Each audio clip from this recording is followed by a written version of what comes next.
അങ്ങനെ അവസാനം സുഗതന് സത്യപ്രതിജ്ഞ ചെയ്യാമെന്നുള്ളത് 100% ഉറപ്പായി കഴിഞ്ഞിരിക്കുന്നു. ഇനി ആ സത്യപ്രതിജ്ഞ ഈ പറയുന്ന പോലെ പുറത്തു വെച്ചാണോ, അതായത് കോർപ്പറേഷനിൽ വന്നിട്ടാണോ, അതോ ജയിലിനുള്ളിൽ വെച്ച് തന്നെയാണോ എന്നുള്ളത് മാത്രം അറിയേണ്ട താമസം മാത്രമേ ഉള്ളൂ. അതെന്തായാലും 2 മണിക്കുള്ളിൽ അറിയാൻ സാധിക്കുന്ന ഒരു കാര്യം തന്നെ. അതിനു മുന്നേ ഞാനൊരു വാർത്ത വായിക്കാം. അതായത് BJP കൗൺസിലർ സുഗതന്റെ സത്യപ്രതിജ്ഞ ജയിലിൽ നടത്താം, വിയ്യൂർ ജയിലിൽ സൗകര്യങ്ങൾ ഒരുക്കാമെന്ന് സർക്കാർ പറഞ്ഞു. അപ്പോൾ സർക്കാർ തന്നെ പറഞ്ഞു ഒരുക്കാമെന്നുള്ളത്. ഇത് മറ്റൊരു ചാനലിൽ വന്ന വാർത്ത ഞാൻ വായിക്കാം. കൈരളി ന്യൂസ്, ഇടതുപക്ഷ ചാനലായിട്ടുള്ള കൈരളി ന്യൂസിൽ വന്ന വാർത്ത കൂടി ഞാൻ വായിക്കാം. BJPയെ രക്ഷിച്ചുകൊണ്ട് കോൺഗ്രസ്, ഗുണ്ടാ കൗൺസിലർ സുഗതനെ ജയിലിൽ സത്യപ്രതിജ്ഞ ചെയ്യാമെന്ന് സർക്കാർ. എൻ്റെ പൊന്നെ, അപ്പോൾ BJPയെ കോൺഗ്രസ് രക്ഷിച്ചു, കമ്മികളെ കോൺഗ്രസ് തേച്ചു എന്നാണോ ഈ പറയുന്നതെന്ന് പറയുന്നത്? എന്താ പറയാ? അപ്പൊ കമ്മികളും കുങ്ങികളും ഒക്കെ ചേർന്നുകൊണ്ട് കോർപ്പറേഷനിൽ കാണിച്ചതൊക്കെ എന്തായാലും കൊള്ളാം. ഇപ്പോൾ കോൺഗ്രസ് തേച്ചെന്നായി, കമ്മികളെ തേച്ചെന്നായി, BJPയെ രക്ഷിച്ചെന്നുമായി. എന്താ പറയാ അല്ലേ? കൈരളി ന്യൂസിന്റെ ഓരോരോ തമാശകളെ. അപ്പോൾ ഇനിയിപ്പോൾ നിങ്ങൾ ഈ പറയുന്ന അട്ടിമറിയൊക്കെ വിട്ടോ? അറിയാൻ പറഞ്ഞിട്ട് ചോദിക്കുക, ഇടതുപക്ഷം വിട്ടോ? കാരണം ഇനിയിപ്പോൾ കൊങ്ങികൾ നിങ്ങളെ തേച്ചതിൽ പിന്നാലെ ഇനിയിപ്പോൾ രണ്ട് കൂട്ടരും കൂടെ ചേർന്നുകൊണ്ട് ഒരു അട്ടിമറി എന്തായാലും നടക്കത്തില്ല എന്നുള്ളത് നിങ്ങളങ്ങ് ഉറപ്പിച്ചോ?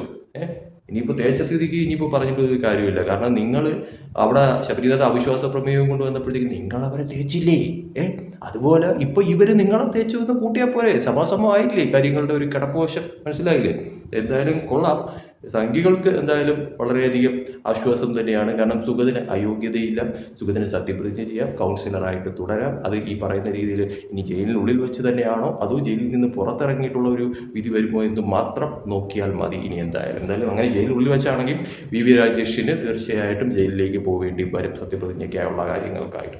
എന്തായാലും സുഗതൻ ഇപ്പോൾ ജയിലിനുള്ളിൽ വെച്ചാണ് സത്യപ്രതിജ്ഞ ചെയ്യുന്നതെങ്കിൽ ആദ്യമായിട്ടുള്ള ഒരു ഇതാണ് അങ്ങനെ നടക്കുക. ഒരു ജനപ്രതിനിധി ജയിലിനുള്ളിൽ സത്യപ്രതിജ്ഞ ചെയ്യുന്ന തരത്തിലോട്ട് കാര്യങ്ങൾ മാറുന്നത് ആദ്യമായിട്ടെന്നൊക്കെയാണ് കേൾക്കുന്നത്. അപ്പോൾ ആ ഒരു ഇത് ഇപ്പോൾ സുഗതന് കിട്ടുന്ന തരത്തിലോട്ട് കാര്യങ്ങൾ മാറുവാണ്. എന്തൊക്കെയായാലും സംഭവം ഇപ്പോൾ കമ്മികൾക്ക് നല്ല രീതിയിൽ കുരു പൊട്ടിയിട്ടുണ്ട് എന്നുള്ളത് എടുത്തു പറയേണ്ടിയിരിക്കുന്നു. കാരണം കമ്മികൾ ആകെപ്പാടെ ഇപ്പോൾ അങ്ങ് വിരൽ പിടിച്ച് നടക്കുന്ന തരത്തിലോട്ടാണ്. അപ്പോൾ ഈ ന്യൂസ് കേൾക്കുമ്പോൾ തന്നെ കൈരളി ന്യൂസ് കൊടുത്ത് വാർത്ത കേൾക്കുമ്പോൾ തന്നെ മനസ്സിലാവും. ഇപ്പോൾ ഈ പറയുന്ന രീതിയിൽ UDF തങ്ങളെ തേച്ചു എന്ന മട്ടിലാണ് അവരിപ്പോൾ വാർത്ത കൊടുത്തിരിക്കുന്നത്. അതായത് BJPയെ രക്ഷിച്ചത് UDF ആണ് എന്നാണ് പറയുന്നത്. അതായത് UDF ഇപ്പോൾ സൗകര്യങ്ങൾ ഒരുക്കാൻ പോവുകയാണ് സുഗതന് വേണ്ടിയിട്ടെന്നൊക്കെയാണ് ഇപ്പോൾ കമ്മികൾ ഇപ്പോൾ കുരു പൊട്ടിച്ചുകൊണ്ടിരിക്കുന്നതെന്ന് പറയുന്നത്. എന്തൊക്കെ കാണണം, എന്തൊക്കെ കേൾക്കണം, അയ്യോ പറയാതിരിക്കാൻ പറ്റുന്നില്ല. എന്തായാലും സംഘികളെ സംബന്ധിച്ചിടത്തോളം ഒരു ആശ്വാസകരമായിട്ടുള്ള വാർത്ത. അതോടൊപ്പം തന്നെ അവർക്ക് ഈ പറയുന്ന രീതിയിൽ സുഗതൻ എന്ന കൗൺസിലറെ ഇപ്പോൾ നഷ്ടപ്പെടില്ല എന്നുള്ളതും ഉറപ്പായി കഴിഞ്ഞിരിക്കുന്നു. ബാക്കിയുള്ള കാര്യങ്ങളൊക്കെ വഴിയേ അറിയാം. എന്തായാലും കമ്മികളെ സംബന്ധിച്ചിടത്തോളം അവരുടെ ഒരു അട്ടിമറി നടത്തിക്കൊണ്ടുള്ള ഭരണത്തിൽ വരാമെന്നുള്ള സ്വപ്നങ്ങൾ ഇവിടം കൊണ്ട് എന്തായാലും തൽക്കാലത്തേക്ക് തിരശ്ശീല വീഴുന്നു. ഇനി ബാക്കി കലാപരിപാടികളുമായിട്ട് അവർ ചിലപ്പോൾ ഇനി കുറച്ച് കഴിഞ്ഞിട്ട് കോർപ്പറേഷനിൽ പല രീതിയിലുള്ള പരിപാടികളും കാണിക്കാനായിട്ടുള്ള സാധ്യത കാണുന്നുണ്ട്. എന്തായാലും നോക്കാടി.